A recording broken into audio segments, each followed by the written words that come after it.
we're going to be reacting to some more of your comments from the last couple of days. So let's get into it.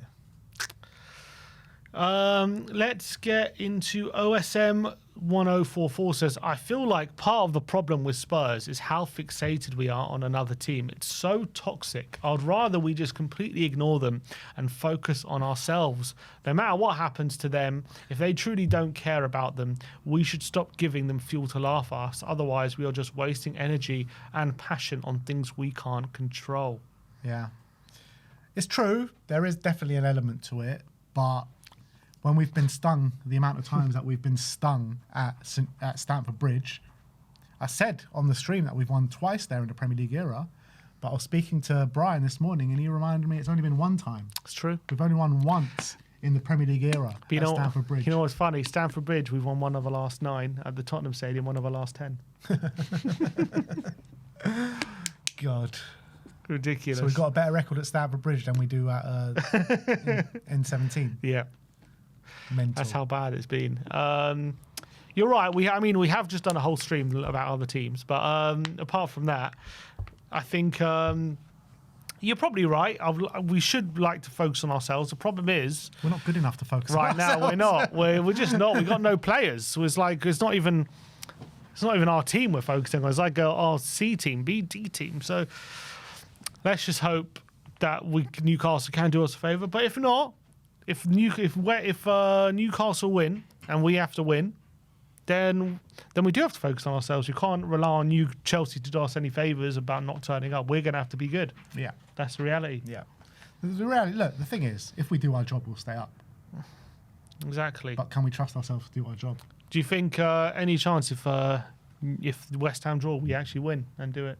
I mean, there's a chance. There's a chance. Is that reality? I don't know. We'll have to wait and see. But we could do it. Forest going there 1-3-1. Yeah, it's true. Like Forest going there and us going there is two completely different things. I tell you what, this is the best chance that we've got to get a result at Stamford Bridge, probably since we won there. You know, one of the best chances we've had in the whole Premier League era. So there's no time like the present. So let's go get the job done. Ian 5285 says, you mean you, Ben. You do it all the time. When we lose, it's the end of the world. And when we win, it's because we are world beaters. You never look at it objectively and who our opponents are. You just get carried away with the latest result like you always do. What's that in response to? I think that was in response to saying that we got carried away. We got carried away after the Villa game. I say we because every single Spurs fan that I spoke to predicted wins.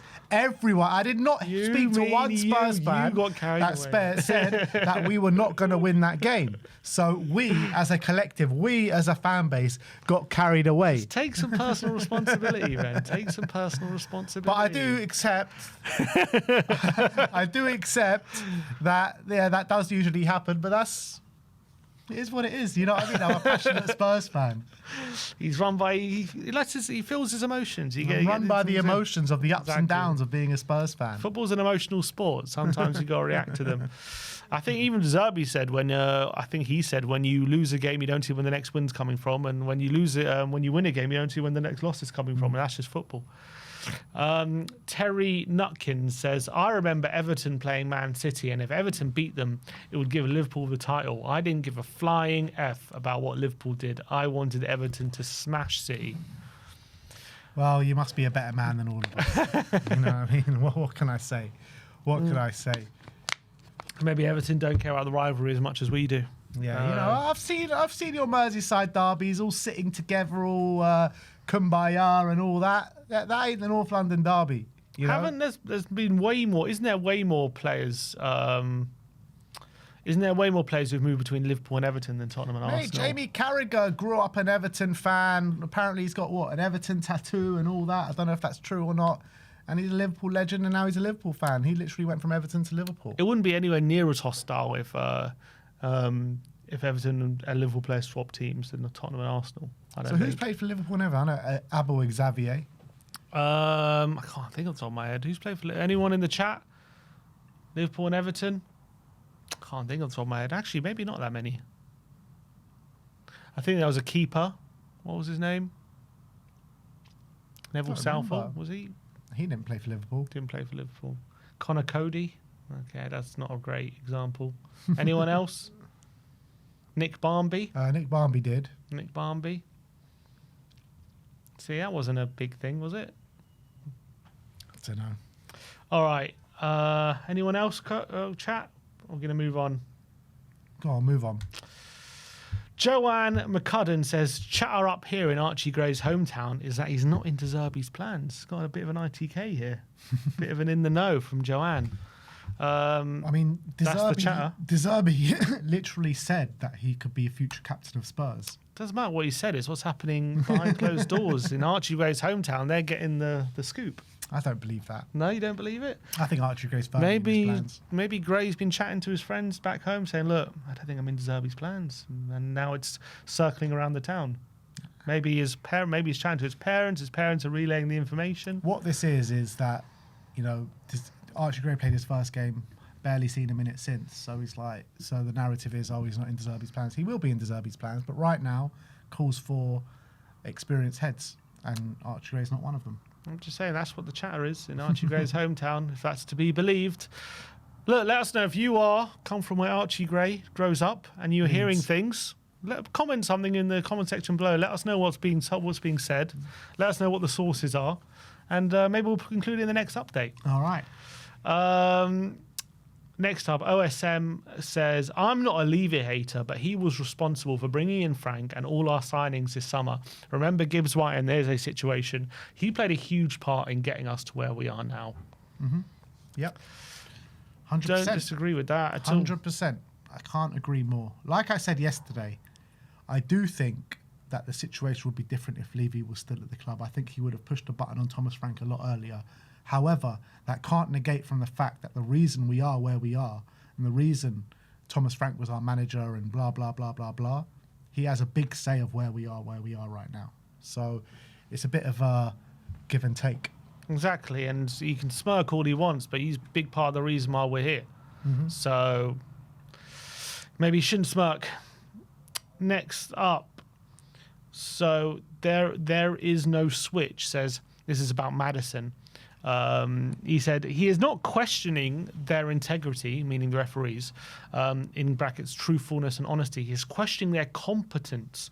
Are they able to make big calls when necessary? To ban or fine him for this would show a gross incompetence by the PGMOL. So he's saying he's not questioning integrity, he's questioning the competence. Two different things.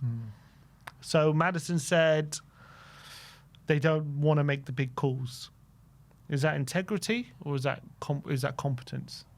He's questioning. He's probably right. It probably is more competence. But I think if you're questioning the competence of the referees, you're still probably going to get a fine. Well, you say that, but Rodri and Bernardo, I think, early in the season, made some statements about the ref, and I don't think they got banned.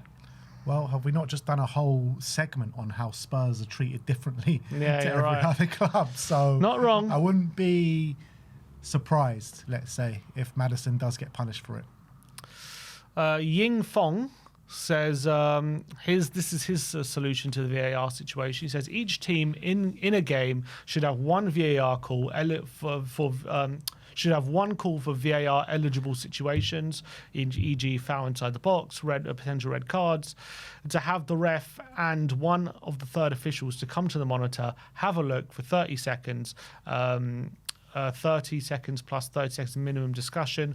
One call each team per game gives them a chance to call for a review. Ref plus one third official reduces the likelihood that the ref is scared to make the wrong call purely based from pressure of VAR. 30 seconds on one scale plus 30 seconds discussion gives a reasonable review and discussion time frame. VAR already set an expectation for a game longer, for a longer game to begin with, so we should use it effectively. This reduces dependency on VAR and reduces opinion from VAR is entirely corrupted. Notice that I used the word entirely. I like that solution. This is like kind of his answer to the tennis challenges. You know, where a tennis player can use 3 challenges each set, can't he? Yeah, exactly. But I also like the idea of VAR not making the call. You make a challenge, and the referee goes and monitor himself and sees it. And he's the one who's seen it in real time. He has the context of the situation. VAR, what I don't like a lot about VAR is they focus in on incidences regardless of context, or like someone off balance or whatever. They don't have the context leading up. They just have the incident, and that's what's happened. And maybe it should be devoid of the context. I'm just saying I don't like that it is. The thing is with that, I feel like in big games, like later on in games, you're going to have like teams challenging. Like it's going to be make it so stop-start, isn't it? Well, there's only one challenge. Yeah, but he's saying one challenge for each different criteria. One call for eligible situations. So one for a foul. So just two challenges essentially. One for either one challenge for a red card and one challenge for a penalty. So, but that means if the ref has missed something and you've already made these challenges, then you're not going to get a decision. Or then you made the wrong challenge. That's your fault. But what if you've made the right challenge and there's more than... Then you keep your challenge. I would. Well, he doesn't say that, but I think that would probably be, if you make a challenge and it's right, you keep your challenge. No, that's different then. I mean, yeah, I wouldn't be against that. And I like that. I like it's the referee himself. He goes to the screen. He's not getting on his something in his ear. Oh, you got to check this. He has to check it himself to see. So he doesn't have anyone. He doesn't have the VAR saying, "Oh, you've made a mistake here." He has to decide himself whether he's made a mistake. It's his decision. So I like that a lot more than what we have now. Because right now they're have a whole 30-second countdown clock on the screen, and everyone's going to be counting down. Because right now the VAR are checking everything, every minuscule thing. They are re-refereeing the game. Whatever anyone wants to say about it, they're re-refereeing the game. They have unlimited amount of power in terms of what they can change and what they can affect. But here, it's limited. You have to make a decision whether you think there's mistakes being made. The referee himself has to decide whether he's made a mistake. No one else decides for him whether he's made a mistake. And yeah, I think that's a lot better, a lot fairer. I think that's I don't see any downside to it, really. Yeah, it is a very kind of American, isn't it? It seems very Americanized. Yeah, but what we have now is horrendous anyway. It's true. Yeah, I agree. BB5979 says, he's saying, if that was Romero talking about the penalty against Maddison, he says, if that was Romero, the commentator would have said he's not got enough of the ball and the rest would have given it even if he touched the ball. 1,000,000%. 1,000,000%. You're talking about the penalty. The penalty that Maddison, yeah. 100%. If Romero made that challenge, he would probably been sent off, knowing the referees, but it definitely would have given him a penalty, that's for sure. 100%. They would have blown up immediately. And Nabs says, I remember Sim jokingly and sarcastically talking about limbs on the final day of the season for survival, and it's coming true. He wasn't just talking about limbs; he was talking about pitch invasion. Oh no, we're invading that pitch if we stay up. Last minute goal. Maddison sticks in a free kick in the 90th minute. We're raiding that pitch. We're raiding that pitch. God, I mean, the limbs for Tell's goal were great. Yeah. And that was, 3 games to go. The limbs, if we do something at Stamford Bridge, the limbs are going to be epic. And they will be. So, you know what? Villa Park was nuts. It was a couple of months ago or a month ago. We're talking about, will there be limbs? Well, definitely. There'll definitely be limbs, but I do think it's just more out of desperation, more out of, just relief than anything else. It's not like out of because you've achieved something. Yeah, true. It's obviously, but we're going to have to be shameless. We will be shameless. We're always shameless. Football fans are shameless. That's what they do.